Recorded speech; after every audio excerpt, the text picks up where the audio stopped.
When Americans go to war, their families serve too. And too often they carry the deeper, quieter weight of that sacrifice.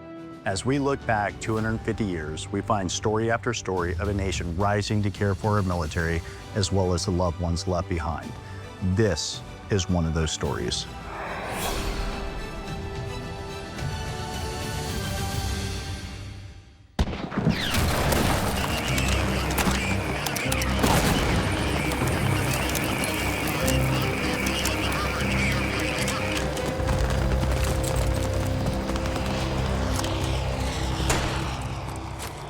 In the closing months of World War I, millions of American service members were returning home from Europe to a nation unprepared for the scale of their needs.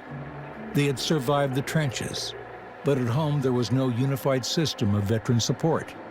In response, a group of officers gathered in Paris in March of 1919 and formed what would become one of the most influential veterans organizations in United States history, the American Legion.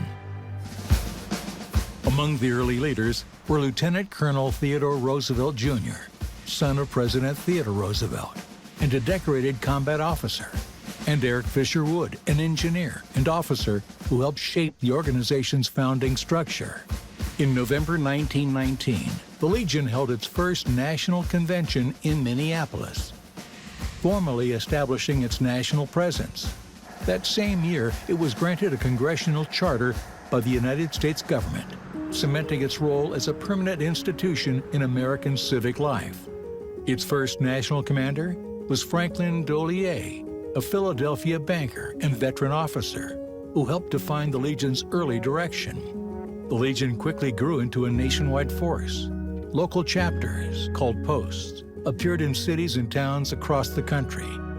Veterans of different backgrounds gathered not only for fellowship, but to advocate for medical care, disability compensation, education, and employment. By the 1920s, it played a key role in shaping federal veteran policy, helping influence the creation of the Veterans Bureau in 1921, a precursor to what eventually would become the U.S. Department of Veterans Affairs.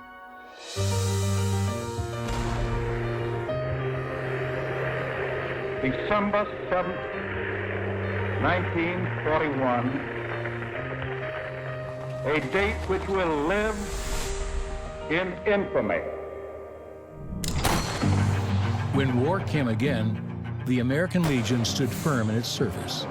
Perhaps its most lasting contribution came when former Legion National Commander Harry W. Comery wrote the first draft of the Servicemen's Readjustment Act of 1944, better known as the GI Bill.